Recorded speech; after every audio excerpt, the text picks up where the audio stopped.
अस्सलाम वालेकुम व्यूअर्स, मेरे चैनल रिजवान खान में खुश आमदीद।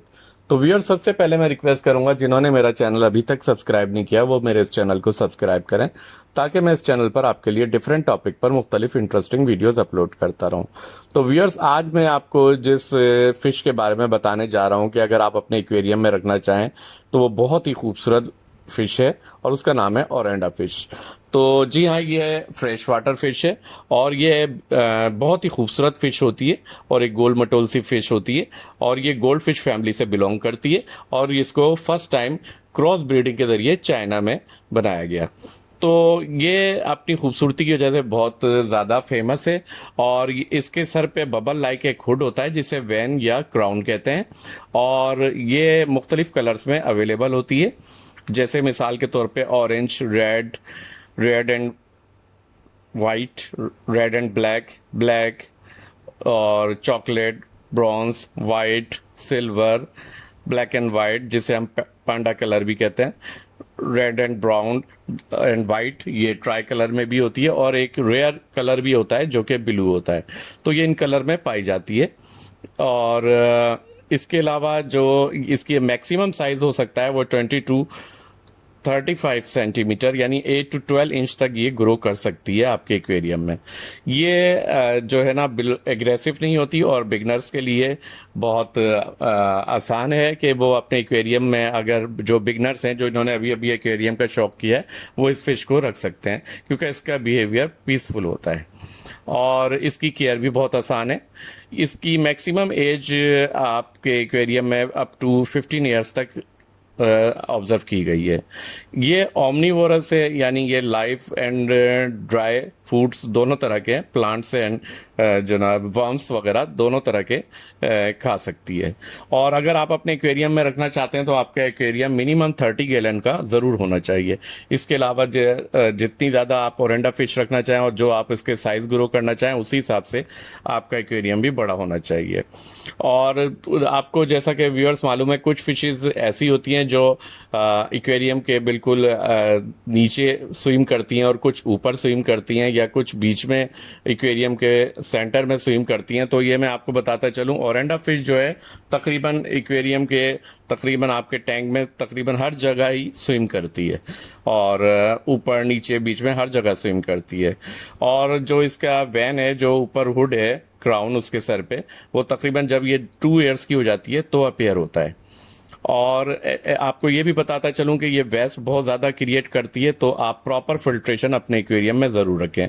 और जैसा कि मैं आपको बताता हूं अपने अक्सर वीडियोस में कि बेस्ट जो एक्वेरियम फ़िल्टर होता है वो पावर हेड फ़िल्टर बहुत सूटेबल रहता है, तो आप वो ज़रूर लगाएं।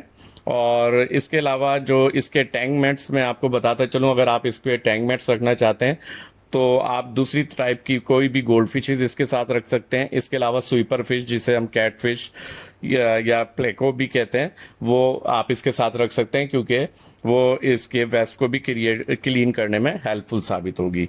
इसके अलावा वो फिशेज जो इसके टैंक मेट आप हर सूरत में ना रखें, जो इसके टैंकमेंट्स नहीं हैं, वो भी मैं आपको बताता चलूं कि आप अगर है ना ओरेंडा फिश रखें तो इसके साथ साथ कभी भी नियोन, मोलिस, स्मॉल बार, बेटा फिश, गोरामी, सिकलेट्स, प्लेटीज ना रखें क्योंकि वो ओरेंडा फिश के जो फिन्स हैं वो निप करती हैं और उनके जो हैं फिन खराब कर देती हैं ये फिशेस।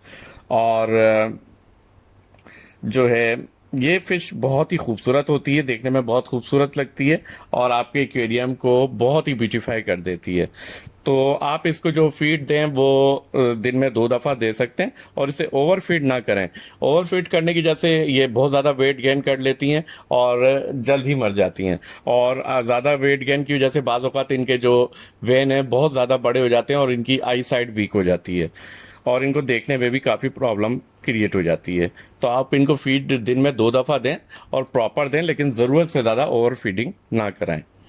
और कुछ जो वो एहतियाती तदाबीर हैं जो आप दूसरी फिशेस में भी रखते हैं अपने एक्वेरियम की, वो इसमें भी सेम है। मिसाल के तौर पे आप एक्वेरियम का टेम्परेचर जो है अबाउट 28 रखें और इसके अलावा तकरीबन 25% पानी आप वीकली चेंज भी करें।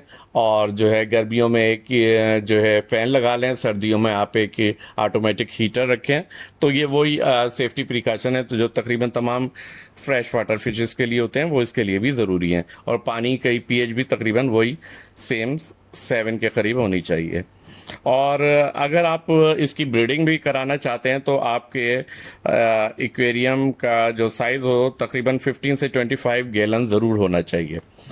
और इसके साथ साथ मैं आपको बताता चलूं कि इसमें जो डिजीज़ होती हैं वो वाइट स्पॉट इसकी जो है ना नज़र आ जाते हैं इसकी बॉडी पे, जो वाइट स्पॉट डिजीज़ या इच भी कहलाते हैं, जो आप मेडिसिन मार्केट में मुख्तलिफ अवेलेबल होती हैं, उनके ज़रिए वो ये आप वाइट स्पॉट ख़त्म कर सकते हैं। और ये वाइट स्पॉट मुख्तलिफ किस्म की जो है ना स्मॉल जो पैरासाइट्स हैं उनकी वजह से क्रिएट हो जाते हैं। तो लेकिन आप मेडिसिन के ज़रिए ये ठीक हो सकते हैं। तो अब मुझे उम्मीद है मुझे कि आपको मेरी आज की ये वीडियो बहुत पसंद आई होगी। अगर आपको मेरी आज की ये वीडियो पसंद आई हो तो बराए मेहरबानी मेरी इस वीडियो को लाइक ज़रूर करें और मेरे इस चैनल को सब्सक्राइब ज़रूर करें। और ओरेंडा फिश के बारे में और भी कोई मालूमात आपको लेनी हो किसी भी किस्म की तो आप कमेंट्स में मुझसे पूछ सकते हैं। Thank you very much.